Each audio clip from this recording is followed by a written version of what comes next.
రాష్ట్రంలో బీఆర్ఎస్ ఓడిపోయి కాంగ్రెస్ పార్టీ గెలిచిన మరుక్షణం రేవంత్ రెడ్డి ఒకవైపు ముఖ్యమంత్రిగా ప్రమాణ స్వీకారం చేస్తున్నాడు, మరొక వైపు ప్రగతి భవన్ ముందున్న బ్యారికేడ్స్ అన్ని కూల్చివేత జరుగుతోంది. టీవీలో అటు ముఖ్యమంత్రి ప్రమాణ స్వీకారం, ఇటు ప్రగతి భవన్ ముందు బ్యారికేడ్స్ కూల్చివేత ఏకకాలంలో చూపించారు. ఇది ప్రజాస్వామ్య పునరుద్ధరణ అన్నారు. కానీ ఆశ్చర్యకరం, కేసీఆర్ ముఖ్యమంత్రిగా ఉన్నంతకాలం ఏ జిల్లాకు పర్యటనకు పోయినా ఆ జిల్లా సిఐటియు నాయకులు మరికొన్ని ప్రజా సంఘాల నాయకులను అరెస్టు చేయటం, ముందస్తు అరెస్టులు అని చెప్పి పేరు పెట్టి పోలీస్ స్టేషన్లో కూర్చోబెట్టడం, ముఖ్యమంత్రి మళ్ళీ ఆ జిల్లా బార్డర్ దాటేంత వరకు ఈ అరెస్టుల పర్వం కొనసాగుతూ ఉండేది. ఈ నిర్బంధం కొత్త తరహా నిర్బంధం. మరి ప్రజాస్వామ్య పునరుద్ధరణ అని చెప్పినటువంటి రేవంత్ రెడ్డి గారు తాను ముఖ్యమంత్రి అయిన తర్వాత కూడా ఈ సాంప్రదాయాన్ని మాత్రం కొనసాగిస్తున్నారు. కేసీఆర్ గారి ముఖ్యమంత్రి సీటు మాత్రమే కోరుకున్నట్టున్నారు రేవంత్ రెడ్డి గారు.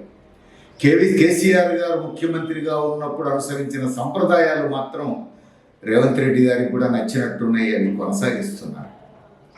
ఇప్పుడు రేవంత్ రెడ్డి గారు ఏ జిల్లాకు పోయినా ఆ జిల్లాలో ఉన్న సిఐటియు నాయకులు, ఎస్ఎఫ్ఐ నాయకులు, మరికొన్ని ప్రజా సంఘాల నాయకులను అరెస్టు చేసి పోలీస్ స్టేషన్లో పెడుతున్నారు, ముఖ్యమంత్రి జిల్లా దాటిపోయేంత వరకు.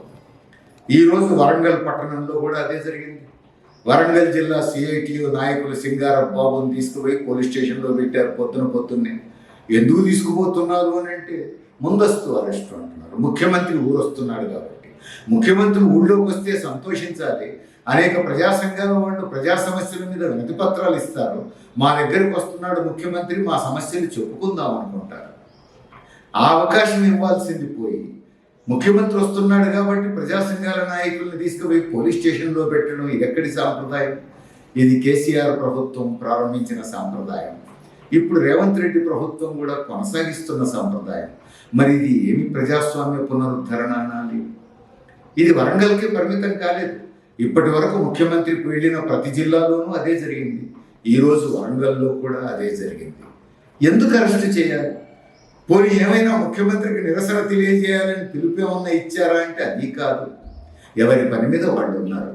ఎవరి పని మీద వాళ్ళని ఉండనీయకుండా ముఖ్యమంత్రి ఎక్కడికి పోతే అక్కడ మిగతా వాళ్ళని తీసుకుపోయి పోలీస్ స్టేషన్లో పెట్టమని చెప్తే ఇదేమి రాజ్యాంగం? ఇదేమి ప్రజాస్వామ్యం? ఏ చట్ట ప్రకారం చేస్తున్నారు? ఇప్పుడు ప్రజలు ఆలోచించుకోవాలి. దీన్ని ప్రజాస్వామ్య పునరుద్ధరణ అంటామా? అంతేకాదు, ఈరోజు పొద్దున లేచిన కాసేపటికే ఖమ్మం జిల్లా నుంచి మరొక వార్త విన్నాం. సామినేని రామారావు రైతు నాయకుడు, వృద్ధుడు, ఒక గ్రామంలో సర్పంచిగా ప్రజలకు సేవ చేస్తున్నటువంటి వృద్ధుడు, రైతు నాయకుడు, సౌమ్యుడు, ప్రజాస్వామ్యవాది, ప్రజలతో నిత్య సంబంధం కలిగినటువంటి ప్రజల మనిషి మరి కాంగ్రెస్ నాయకులే హత్య చేశారు అని బహిరంగంగా వచ్చినటువంటి వార్త. అంటే కాంగ్రెస్ పార్టీ తన సహజ స్వభావమైన హత్యా రాజకీయాలను మళ్ళీ పునరుద్ధరిస్తున్నదా? ఇది ఇప్పుడు అందరికీ కలిగేటువంటి అనుమానం. ఉమ్మడి రాష్ట్రంలో ఒకప్పుడు హత్యా రాజకీయాలు బాగా చూసాం. 80వ దశకంలో విపరీతంగా జరిగినాయి. కానీ ఈ మధ్యకాలంలో అలాంటి వార్తలు వినట్లేమే, పర్వాలేదని చెప్పేసి అనుకున్నాను. కానీ సుదీర్ఘకాలం కాంగ్రెస్ పార్టీ ప్రతిపక్షంలో ఉన్నది కాబట్టి అలాంటి హత్యా రాజకీయాలను ఆపి ఇప్పుడు అధికారంలోకి వచ్చిన తర్వాత మళ్ళీ మొదలుపెట్టింది అనుకోవాలా? లేకపోతే ఆ గ్రామంలో ఉన్న కాంగ్రెస్ నాయకులు చేసినటువంటి తప్పుగా భావించాలా? ఆ గ్రామంలో ఉన్న కాంగ్రెస్ నాయకుల తప్పే అయితే రాష్ట్ర ముఖ్యమంత్రి, కాంగ్రెస్ రాష్ట్ర నాయకత్వం వాళ్ళ మీద తీవ్రమైనటువంటి చర్యలు తీసుకోవాల్సిన అవసరం ఉంది. ఈ హత్యకు పాల్పడ్డ వాళ్ళను కఠినంగా శిక్షించాల్సిన అవసరం ఉంది. చూద్దాం ఎంతవరకు.